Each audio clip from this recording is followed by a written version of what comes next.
Energy Perception, Clairvoyance, Balancing and Communication with Light is my ebook, and this is an introductory audiobook version of that, without all the fine details.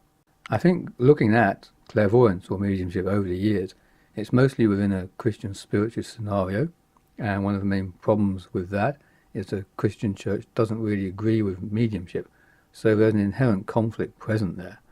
And I wonder if perhaps the church view is that people should achieve what they need to achieve or what they should achieve within their lifetime, which wouldn't be unreasonable. The other kind of perspective these days is scientists trying to launch onto the bandwagon, possibly because of a failure in their belief system somewhere.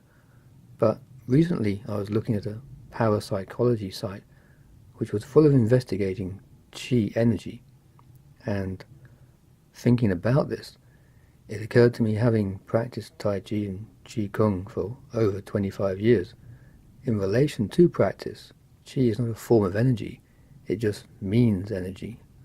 So it could mean nuclear energy or it could mean solar energy, but it's not a method or a training practice. The actual practice of Qi Kung is splitting the awareness and the concentration. So I emailed this to the parapsychology site, and they were quite polite when I said, Qi isn't a form of energy, it's just a general word. My mother has taught Tai Chi for a long time too, so I showed her the site and asked what she thought. Bear in mind, this is the Rhine Research Center in the States, who claim to be investigating psi ability. It's truly shameful, but her reply was, if they'd practiced for 30 years, instead of sitting in a dark room with a pile of equipment, they may have got somewhere. Surely that kind of common sense wisdom has to be present, and in terms of mediumship, that's actually very important. If someone is not getting something right, and it would be nice if they could get something right, because their life would be richer or fuller or more meaningful, then just changing the focus or direction that someone is looking in. One thing that the scientific worldview shares in common with Christian spiritualism is that it could also be seen as a reactionary offspring of the Catholic Church. Is this negation of the parent figure a search for identity? I don't know. Maybe it has some Freudian questions to answer. My stance is more closely related to the historical materialism, looking at or considering what took place and its relation to the present. It seems to me the shift to a scientific worldview also created a rift in especially the Western timeline of human consciousness. That said, many in the East have a strong belief in something that they have perhaps in actuality lost touch with. So the energy perception view, and whether that's distinguishable from myself I don't know, but the view is not much greater than that of perceiving energy. So I'm talking about colour, what something feels like. If one feels heat, is there some quality to that heat if one looks deeper into a sensation? Whereabouts in the body is one feeling this? What is difficult or even impossible to grasp for some is that one is only perceiving energies that the human form is capable of perceiving at that specific point in time. When I started doing Qi Kung, there was nothing there. The visual or clairvoyant side didn't manifest until I taught my own class, and even then it was more the idea or sense of an image. The nice thing about framing clairvoyance as energy perception is people can go off and do their own thing with it, follow their own interests. My own interest is very much showing people how to see energy, but some people like ghosts and such.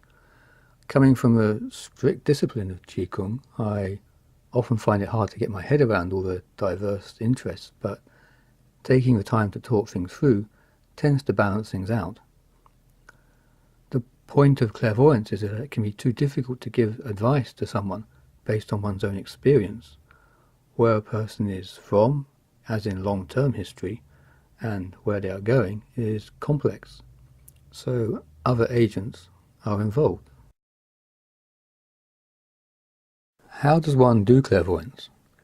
Clairvoyance in terms of mediumship is like a slide or a sliver.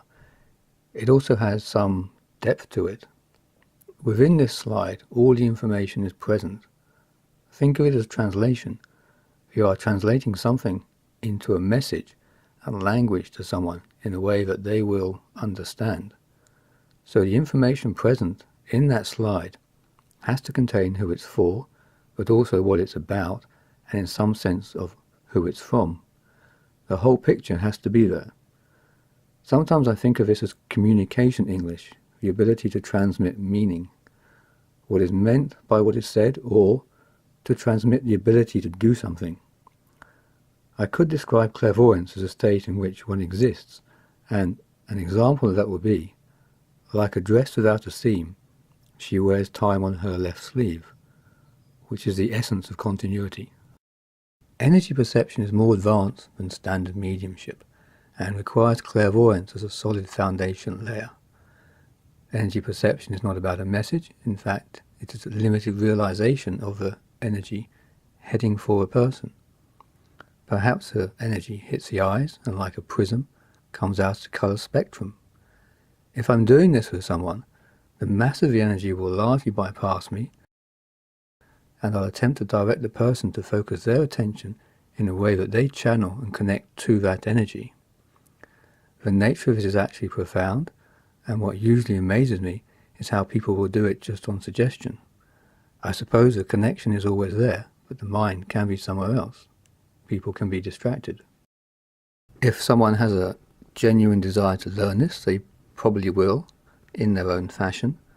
If anyone would like tuition after giving it some thought, or has a casual question, then get in touch with me, Kevin Dwyer.